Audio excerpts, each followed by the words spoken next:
Hey, and welcome to the Headliner Podcast. I'm your host, Nick, and I'm joined today by Oliver. Hey, Nicholas. Hey. Hey. We've got a lot of really cool stuff to talk about today. So cool. Yeah. Starting off with something that I know we've been excited about in the office, which is our mobile app. That's right. There's There's a mobile app. Yeah. We're not even supposed to be talking about this, Nicholas. Oh, really? I heard that some of the people building it think it's like too early to be sharing it with the world, but man. you know what? We're going rogue. I think it's pretty cool. You can get it in the iOS and the Android Google Play stores.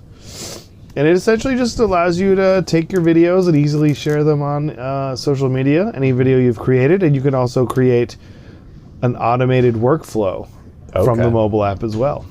Yeah, no, exactly. And it's exactly what you just said. Basically, we noticed how hard it is to get your videos onto Instagram from your phone. And by noticed, we mean we've gotten thousands of emails from all of you. Yeah.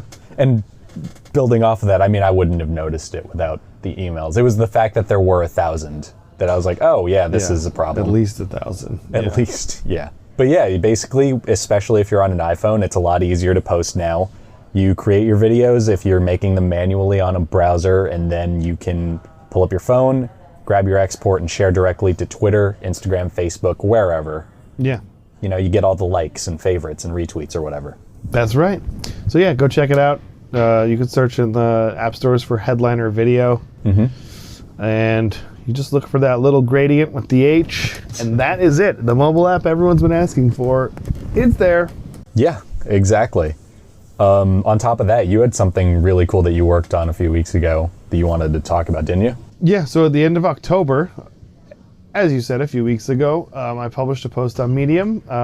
It's now up to 117 podcast marketing tips from podcasters just like you. So we put the call out for tips on how to market your podcast and got tons of responses. There's a lot of overlapping responses, a lot of really similar stuff, a lot of unique things in there. And so, but just saying all the repeated stuff and the multiple points that come up repeatedly, that's validation. That just means it's good advice. It's good. What I was leading up to, it's good advice, is that unfortunately I couldn't pick everyone's advice because a lot of it was really similar. So I apologize to the people who sent in advice was very similar to other advice and I couldn't pick it, but hopefully I'll be able to add that into some other thing in the future. But yeah, my favorite piece of advice on the entire list, I'm going to read out now, and I put it kind of big at the top, is from Brett Johnson of the podcast Note to Future Me. He says, don't get overwhelmed by marketing tips. Every tip you read has worked for that particular person. Do what's comfortable. Do what you will do consistently. I think that's super important advice because there are 117 tips on here now. I just added a couple more this morning. I keep adding them in as they come. And so, you're not going to be able to do all this stuff, but the post is more to kind of get you started, give you some ideas if you're kind of in a rut, or just to kind of eavesdrop and see what other people are doing. Yeah. Building off of that, actually, my favorite piece of advice, it isn't like a singular post on it. It's just like the general consensus among a ton of these. It's just the idea that if you're doing a podcast, don't necessarily change your format just to fit some other need. Don't try and appeal to everybody. If you have a podcast about something that's relatively niche, maybe just own that and just target that niche demographic, Yeah, I think there's a lot of advice in the list here that comes right in that. There's basically, general advice number 11 from Candace Carlton of the Cubicle Revolution. Do not try to reach everyone. It will mean diluting your message and impact. Speak to one person. Observe them like crazy. They will tell their friends. Yeah, exactly. I think another one, and I don't remember where it is, but it was basically just telling you, feel free to send your podcast out to your family and stuff. I know some people who have podcasts and they almost treat it like it's a secret. Right. And it's like, oh yeah, I don't want to tell my parents because what if they think I'm just a crazy person talking into a microphone at night? Maybe you are, but maybe you're going to get famous doing that. Yeah, exactly. Maybe you'll be the next crazy alien conspiracy radio guy. That's kind of awesome if you ask me. So just share it with everybody. if you share it with your inner circle and they like it, they're going to be more likely to share it than some stranger on Twitter. Right. And from there, it's just a ripple effect of all of these people are going to share it.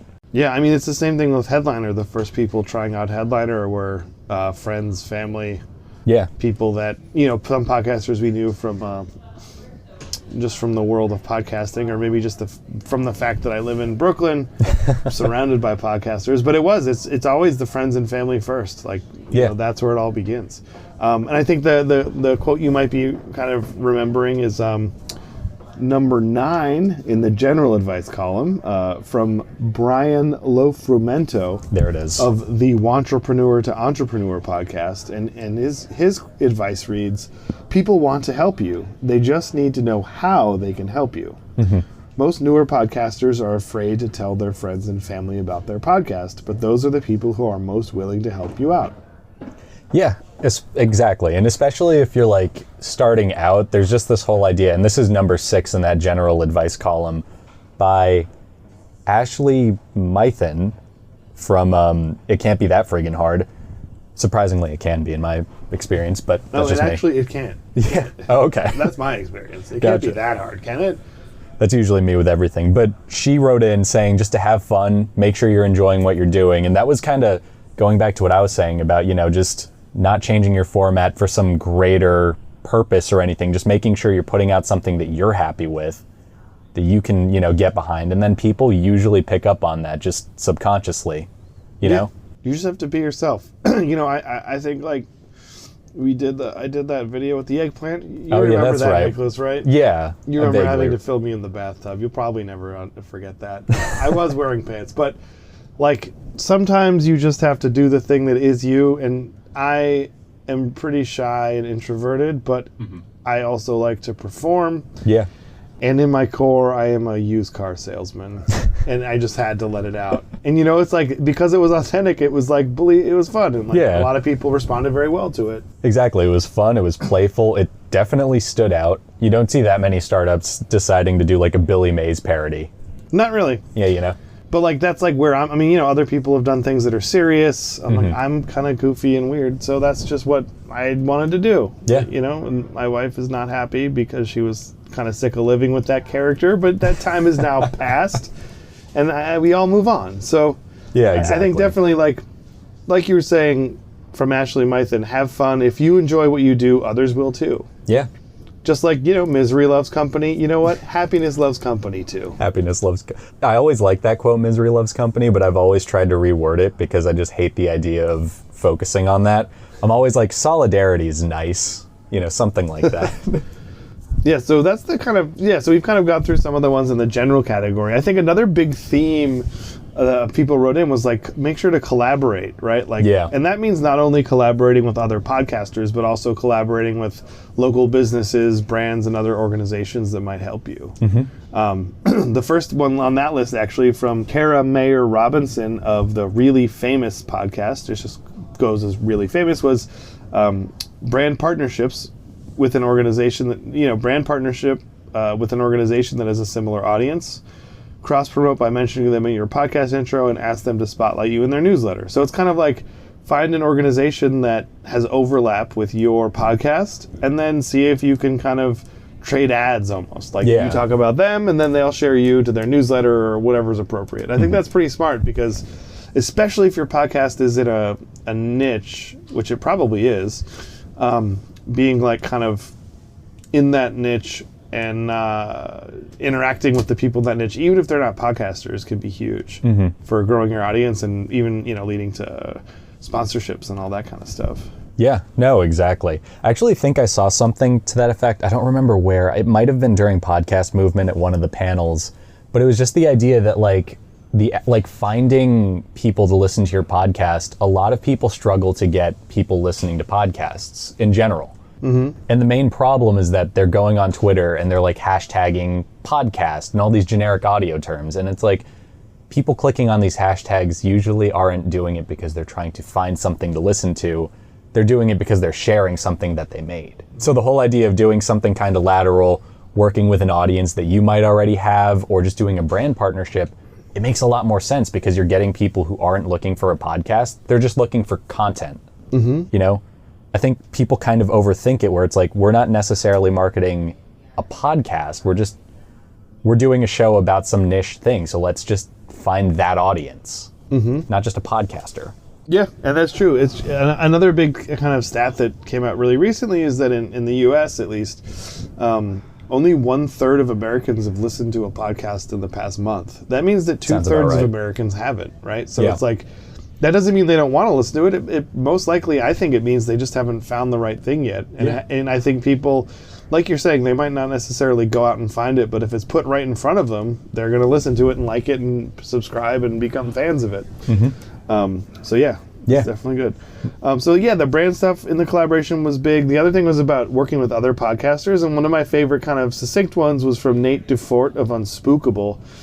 His quote was, advice was, show your fandom. We've had great success in amplifying the shows we love and having that favor return. So it's kind of, it seems natural. If you're a fan of something, just promote them, and then there's a good chance that the other show will kind of show you some love back. Yeah, exactly. There's a really communal thing about podcasting in general. So it stands to reason that the more you engage with other podcasts, the more they're going to engage with you. And even just the way social media is structured. I mean, you can see what pages you follow on Instagram are liking. And that is a way you might find new pages or new shows. Likewise, Twitter literally tells you whenever someone likes a post. So if you have a podcast and you like posts by a similar podcast, first off, they're going to take a look at your profile, because I don't know about you, but I usually snoop when someone likes 2 or 3 things at once from me. Yeah. But also, his followers are going to be kind of pinged to the fact that he's taking a look at your profile. Right. And that's just going to grow your community. Yeah, it's all about that's the social media, right? Yeah, exactly. No, exactly. So the next kind of area, all about guests. So there's a lot of people wrote in about guests, because guests is a huge part of podcasts, is having guests on your show. And I think this is a really simple one, but it's also really kind of important to remember. It's from Desmore Samios from the Desmore Chats with Podcast, or the Desmore Chats with Podcast, or I'm not sure how to pronounce it. The Desmore Chats with Podcast. Either way, it's ask your podcast guests to promote their podcast episode with all their networks. It's so simple, but it's just remember to ask your guests to promote their podcast, to promote their episode. Be like, hey, you were on my episode. Can you share it out? I mean, there's a lot of other people have written in about things you can do to help by providing them. Where was it? Let me see. I remember reading, someone said, just send them your headliner videos for the episode, Yeah, someone said that. Where was it? Yeah, Phyllis Nichols wrote something. Phyllis Nichols of Sound Advice with Phyllis Nichols wrote, if you have guests on your podcast, doing a landing page for their episode. It's a little extra work, but if they have a large audience, it's worth it. Yeah. They'll promote it and you'll get lots of new listeners. So it's kind of going out there and making sure that you've interviewed this person, and then make it super easy for them to go promote it too, right? Provide them with what they need. Yeah, exactly. And especially with the way social media is structured, if you're doing your half of it, if you're making a post, just a generic, a Facebook post, hey, I had such and such and such and such on my show, here's a 30-second segment from it. Just the act of posting that and tagging them is already putting that wheel in motion, because then they don't need to write a post necessarily. They can literally just reshare your Facebook post, or they can retweet your tweet, or if you're doing an IG story, they can repost it. And that's one click for them, That's not work. Right. No, yeah, it's easy. It's just can you copy and paste this? Yeah. Right. Exactly. So another area people wrote about was consistency. I always for some reason, I kept thinking about fiber, whatever. So from Amanda and Shannon of the Pier 54 podcast, be consistent, release on the same day, same time. Fans rely on consistency. That's so true. I mean, as a huge podcast fan, a lot of podcasts I listen to come out every 2 weeks, right? Yeah. And when they don't come out, I'm always annoyed. I'm I'm either annoyed because I'm I really wanted to listen to it, or annoyed's the wrong word. I'm probably just disappointed, right? I'm not mad at them. I get it. speaking of consistency, we have a little consistency issues in our podcast because of my improper use of Google Calendar. But I'm usually disappointed if it's not there. That's like, I think for the podcaster, the fan that's disappointed is almost the best case, because what often happens is I just forget the podcast exists. Yeah, you just kind of... And then it doesn't come up and I'm like, oh, I don't know, I moved on to something else, That's basically, that's what happened to me over the summer, actually, because I listened to 3 podcasts without fail every week. Yeah. If I Were You, which is Jake Without and fail? Amir's. Yeah, without fail, meaning like... No, the I podcast don't. without No, fail? no. Oh. I meant like without, like, I will actually listen to these every week. There is no way I'm missing them, kind of. Gotcha. The first one being yeah, it's If a I Were Gimlet You. podcast without fail. Oh, wow, I didn't even realize. There's a podcast for everything. Sorry. No, There it's is. fine. You can't even say a string of... You can't say 2 words in the English language at this point and have it not be a podcast. I'm sorry. So Jake and Amir. Yeah, so that's the one podcast. I listen to it every, like, Monday, kind of. They release on Mondays. If they don't release an episode for one reason or another, I literally don't know what to do with myself. Yeah. And then there's like other podcasts. That was the day you shaved, probably. Yeah, that was the day I came in just cleanly shaved, and you were like, what changed? And I was like, they didn't upload an episode. You just grabbed a razor and started hacking away at your beard. Yeah, exactly. Kind of like a facial hair Britney Spears moment. But I actually was listening to a podcast about that the other day. yeah, I saw something about And that it's actually. wild. Yeah, that her security guards were like letting people film that, and Wow. she didn't realize it was happening. I don't know. Sorry. But like exactly, like the lack of consistency in posting, especially on like something that's serialized or something long running where the habit's been built, where like someone knows, oh, Monday at 8 o'clock, there's a new episode. It is a weird way to break up the rhythm for your listener to not release something. Because what happens is this, right? If you expect, like, I expect, I listen to Bill Burr's The Monday Morning Podcast. Okay, yeah, that's a good show. It's like, I like him. I'm from New England. I really appreciate the angry Boston thing he's doing. Yeah. It reminds me of home. But so what really happens is like, I don't think to myself, oh boy, Monday morning's coming along. Like, I hope this podcast is out. It's more like I get on the train, I put my earphones in, earphones, whatever they're called. And if it's not there, I'm just like, oh man, like I'm going to listen to like last week's whatever I already listened to. Yeah. Which you wouldn't actually ever do that. Oh, I've done that. You've done that? Yeah, but How did you do that? in my case, so re-listening to episodes, the only show I do that for is Sam Jones. He's a photographer and director. He has a show called Off Camera. And every week he basically gets a different actor, musician, whoever, to just sit down and they just talk for an hour.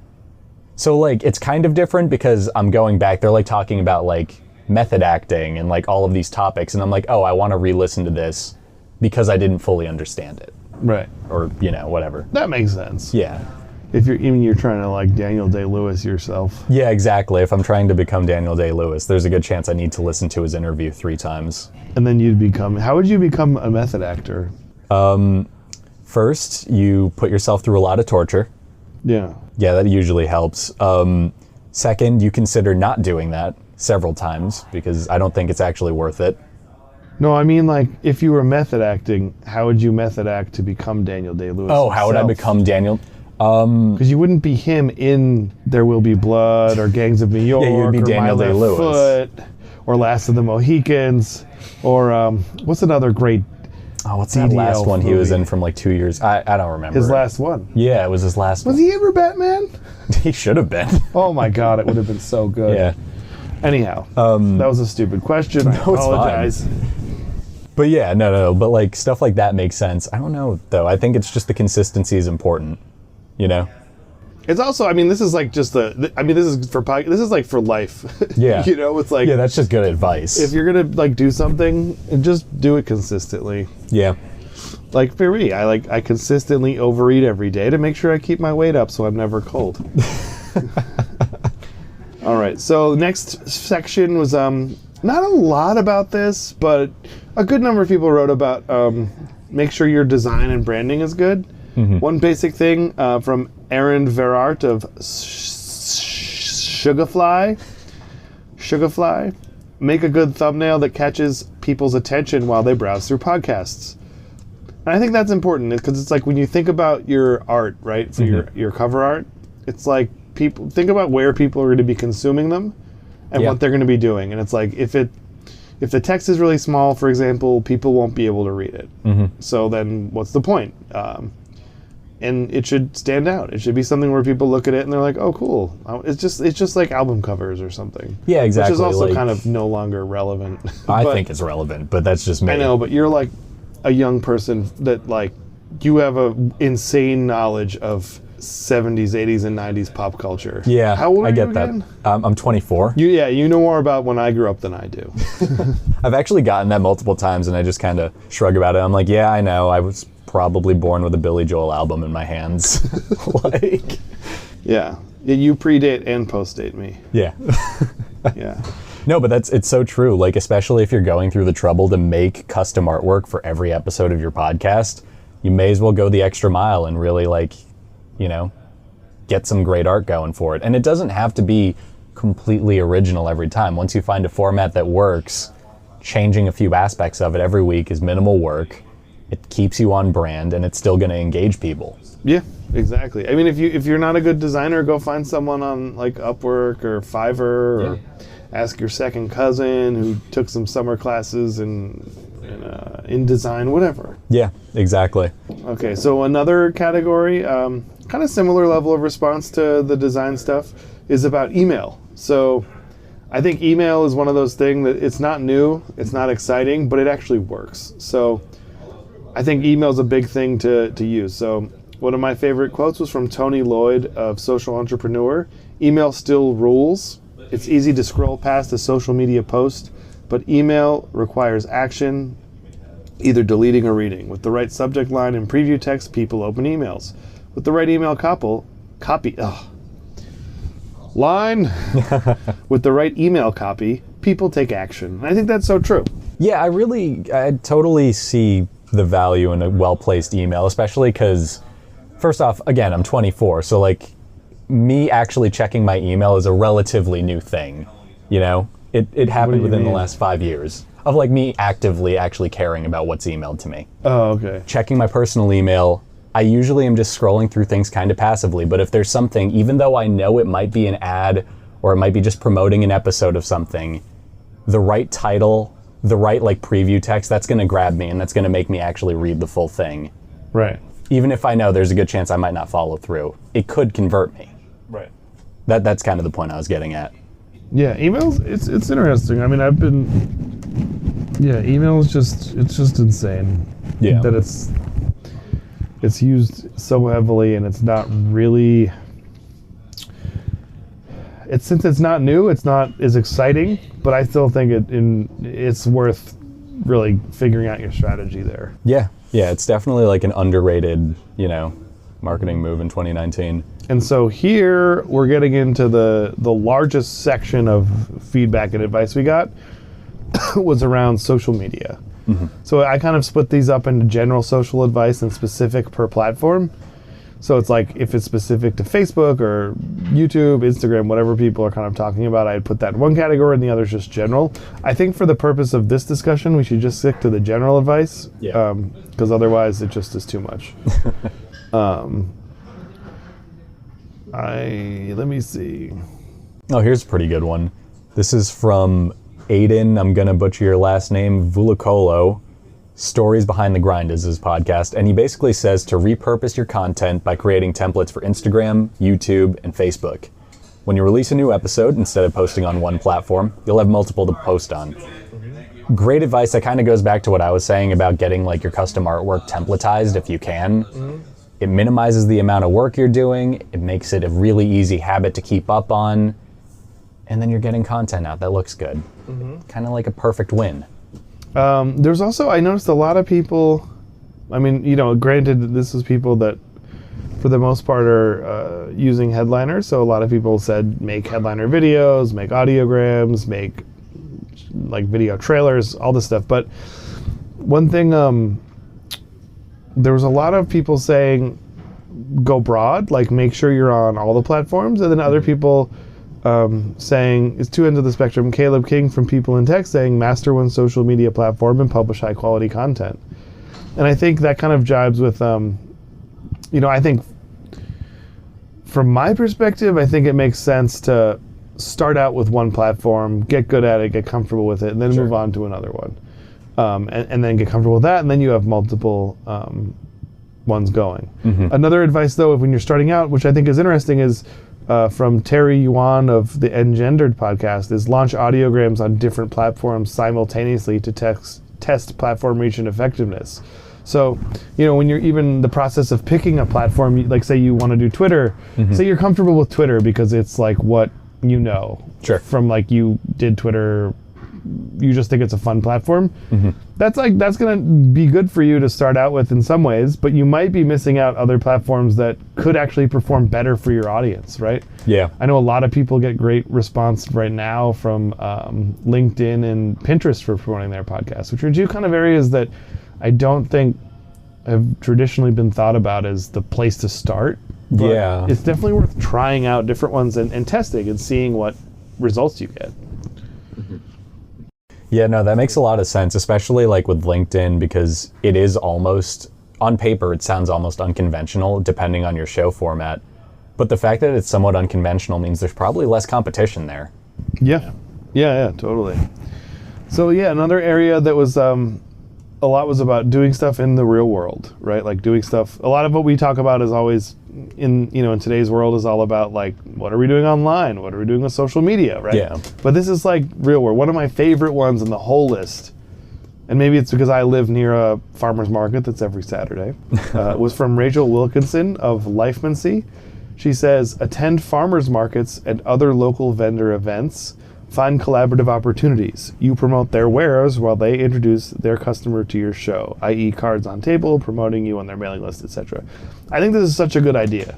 It's like it takes a little bit of work, and it might not work for your audience, but if it does, it's cool. Like I worked in a farmer's market for a few years at a fish in New York City at selling fish at like a fish stand. Oh, okay. And so like what we would kind of do is you'd get your stand, you could always buy like discounted fish, right? So you would buy some fish that you knew like a flounder or salmon or something that like other people want. Yeah. And you go around the market, and then instead of buying with the other vendors, you could actually trade it, right? Like you'd go to the cheese guy. I would go to the cheese guy. They'd be like, hey, I have a tuna steak over here. Like, what do you want to do? And then they'd like give me some like, chèvre or something. Yeah, that's pretty old school. Like, hey, I'll give you these 2 salmons if you give me a live chicken. Yeah. But I think like that kind of like, it's fun because it's like different than like what we're used to, but it's also like that kind of farmer's market thing is going on, right? So it's like if you're going with your podcast, and your podcast, especially if it makes sense for like, especially if it's like a food related podcast or like it has something to do with like, crafting or clothing or whatever's going on there, sustainability, all the things that seem to be at farmers markets, like there's a good chance that the people you meet there, the vendor is going to other farmers markets. They're not just going to one a week, most likely. Yeah. So they can get you in front of other audiences, and B, it's just kind of a fun way to connect. And you never know where your next listener is going to come from. It's going back to that whole community thing. Like, it's just going up to other people. And the fact that you're doing it in person means you're actually like talking to this person and having a conversation about stuff. And like, I know a lot of people kind of are concerned that they'll just come off as really like annoying or begging, like they're begging for you to listen to the podcast or whatever, but I genuinely don't think that many people think of it like that. I mean, I was at the movies over the weekend, and I ended up having a conversation with a stranger who gave me his card for his theater troupe at the end of it. And I think that if I wasn't in a place where that kind of like, that was like community specific already, I probably would have shrugged and been like, cool, whatever. But I was actually kind of like, oh, this makes sense, Right, because you're in the place that's like, it's like kind of like, you're also like in a theater, so it's like you like theater. Yeah, exactly. Like it felt relevant, and it felt like we had a conversation first. He didn't just walk up to me on the street and go, hey, go see my theater troupe. Right. Although I'm a pushover, so I might have gone if he'd done that too. So I'm like, okay, fine. Yeah, sure. I was on the way to the hospital to visit such and I'll go. Another one for live stuff, leverage events. And this is from Jen Fisher and Amy Fields of the Work Well podcast.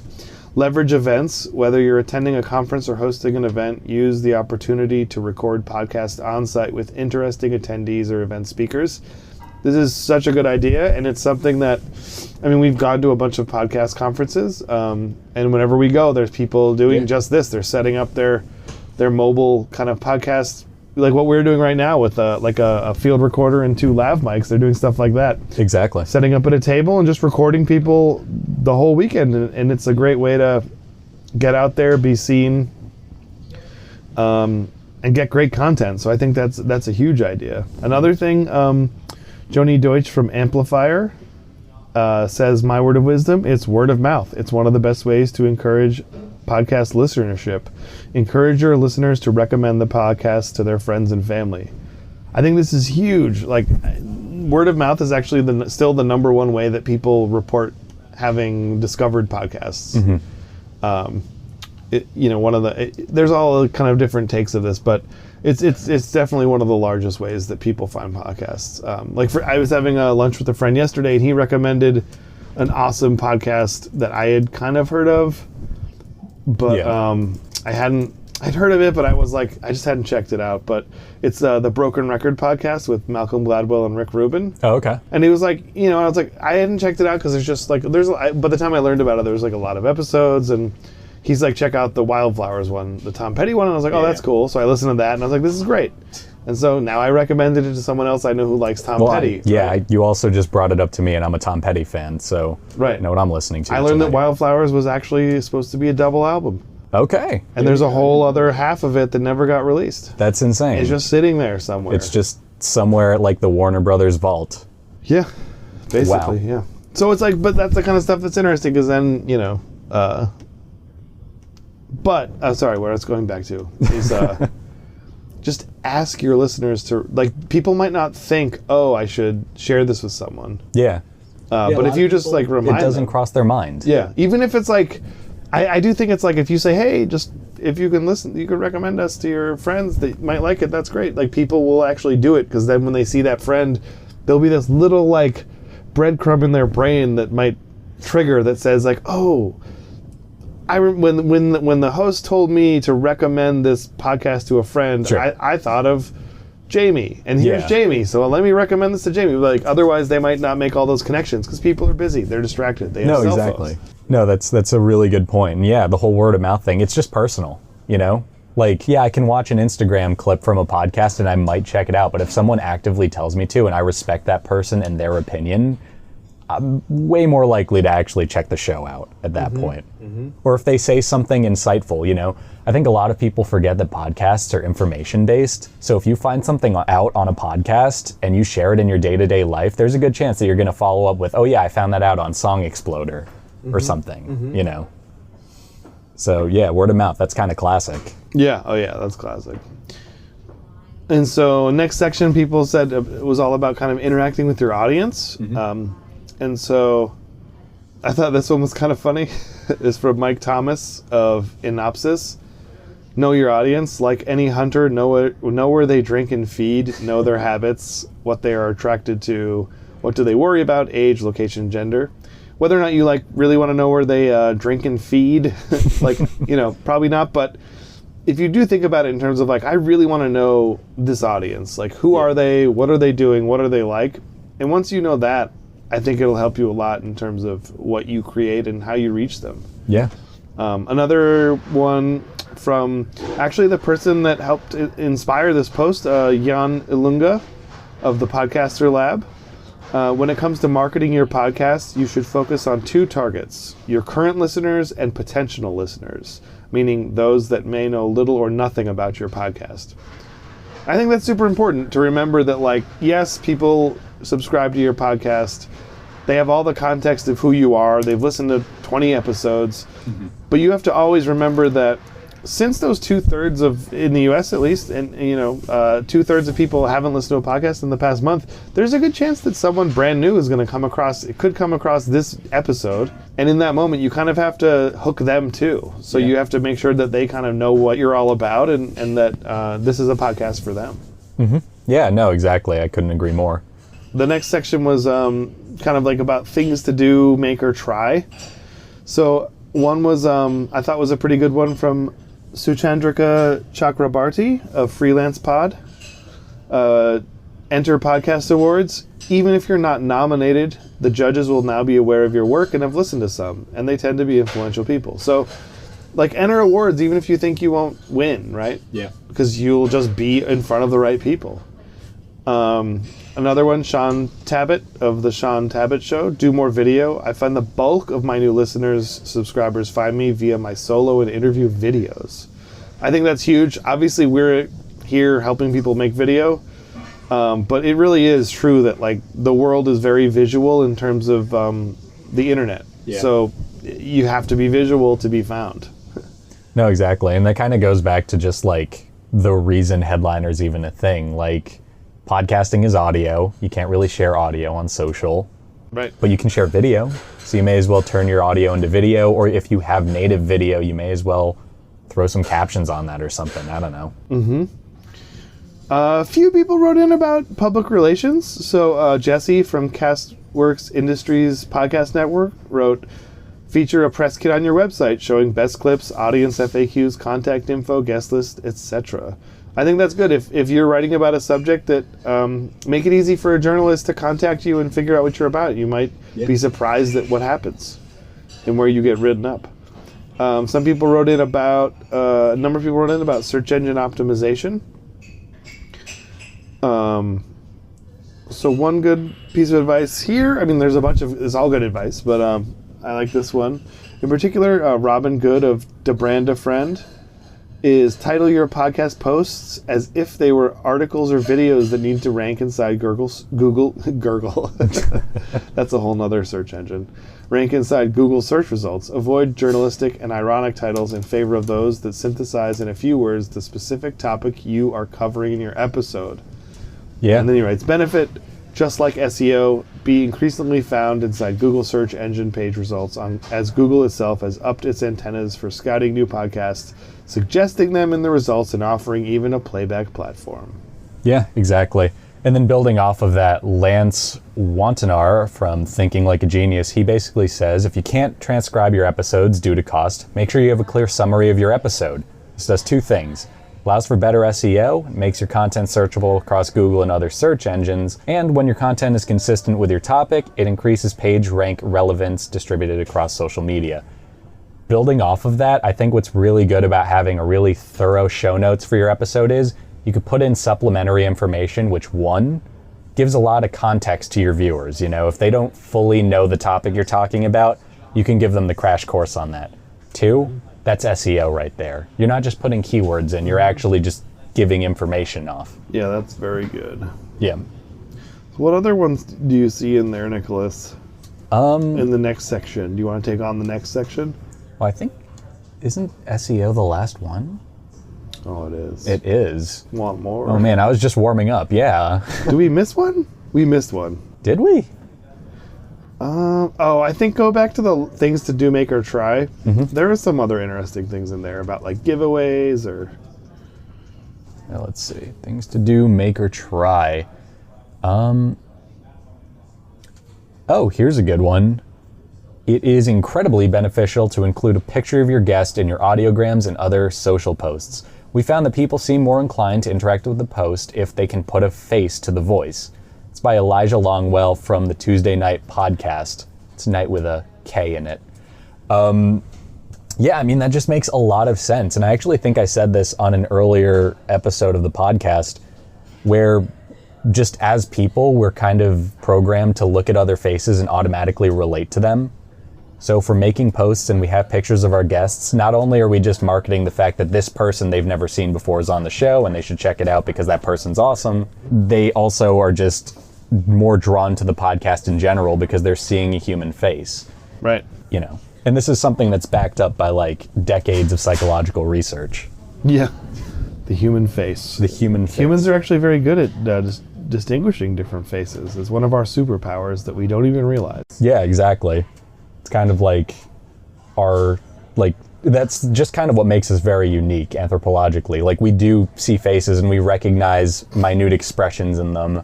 Right. And putting that in your social post, just throwing a face there means that somebody is making that engagement with that face. Cool. No, this has been good. So yeah, that's a roundup. Thanks to everyone who sent in their marketing tips. If anyone wants to go check out the full list, it's medium.com/headlinervideo. That's on medium.com/headlinervideo. You can find these tips there. And until next time. Or is there anything else we talk about here? No, I think that's just about it for this week's Headliner podcast. Yeah. Oh, there's one thing. Oh, what is it? Remember a couple podcasts ago, Bailey had asked about people sending her stuff to do. Oh, yeah. And it was suggested that she eat 100 hot wings. And so 2 weeks ago, we went up to a bar in the Upper East Side of Manhattan that has a 35 or I can't remember. It was like under 50 cents per wing. Yeah. And she made it through 30 wings. Pretty impressive. And then her entire body started swelling up from all the salt, and she looked like she was gonna be sick. Oh no. And so it stopped. But she made a video, and that's up on our YouTube. So YouTube, we're Headliner Video on YouTube. Yeah, We're Headliner Video. youtube.com/headlinervideo. Yeah. Yeah, you can check that out. You could also check out the Chucky Wells video if you haven't already. You don't need to check out the Chucky Wells video. Oh, okay. It'll check you out. Oh, wow. No, if you go to our YouTube right now, there's some really exciting things for you to look at. Amazing. But yeah, that basically brings us to the end of this Headliner podcast, guys. So I think we have to take our own advice. If you enjoyed the show, if you got some value out of it, feel free to share it with, a friend, a loved one, a dog, that cranky person down the street from you, whoever, And yeah, that's it, everybody. Thanks so much for listening. And we will be doing stickers again this year, so stay tuned for more on that. All right, awesome.